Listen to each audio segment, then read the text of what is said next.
అందరికీ నమస్కారం అండి. Welcome to Omkar Nageshwar stock market investment tips YouTube channel sir.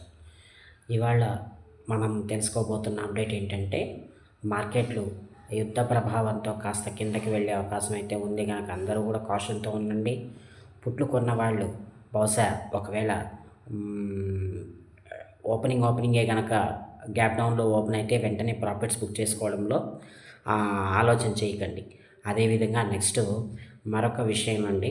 ఇక్కడ నుండి ఒక 300 పాయింట్లు గనక కిందకి దిగితే ఖచ్చితంగా మార్కెట్లు డౌన్ ట్రెండ్‌లోనే ఉంటాయి. కాకపోతే ఈ రోజున వోలటాలిటీ అనేది హెవీ ఆహ్, వోలటాలిటీ ఉండే అవకాశం అయితే ఉంది. సో, ఇవాళ మాత్రం ఒకవేళ కిందకి వెళ్ళినా సరే కాస్త పైకొచ్చే అవకాశం ఉంటుంది. ఎందుకంటే షార్ట్ కవరింగ్‌కి వస్తారు. అదేవిధంగా ప్రాఫిట్స్ బుక్ చేసుకుంటారు కాబట్టి ఆహ్, కి కిందకి వెళ్ళినా సరే పైకొచ్చే అవకాశం అయితే ఉంటుంది గనక ఈరోజు ఓవరాల్‌గా హెవీ అప్ అండ్ డౌన్స్ ఉంటాయండి. కాబట్టి అందరూ కూడా కాషన్‌తో ఉండండి. మీకు డబ్బులు రాకపోయినా పర్వాలేదు. కానీ దయచేసి వచ్చిన డబ్బులు పోగొట్టుకునే ప్రయత్నం చేయకండి. ఏదో రూపాయికి, రూ. 2కి స్టాక్ మార్కెట్‌లో అంటే బ్యాంక్ నిఫ్టీలో ట్రేడ్ చేయకండి.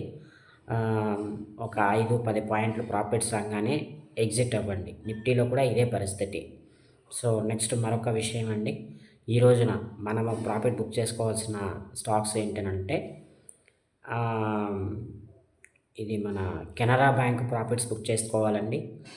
అదేవిధంగా ఈ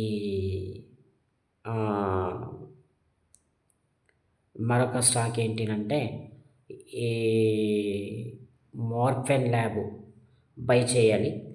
ఎందుకంటే ఇవన్నీ మోర్ఫెన్ ల్యాబ్ ఏమో మంచి కింద ఉంది కాబట్టి, అదేవిధంగా కెనరా బ్యాంకు బ్యాంక్ నిఫ్టీ పెరగడం వల్ల బాగా పెరుగుతూ వచ్చింది కాబట్టి, సో, మోర్ఫెన్ ల్యాబ్ బై చేసి కెనరా బ్యాంక్ అనేది ప్రాఫిట్స్ బుక్ చేసుకొని చేయాలి.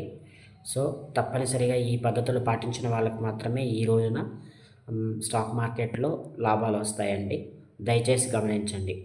నా ఛానల్‌ని కొత్తగా ఎవరైనా వాచ్ చేస్తున్నట్లయితే దయచేసి like, share, comment, subscribe in my YouTube channel sir. ఖచ్చితంగా ఫాలో అవ్వండి.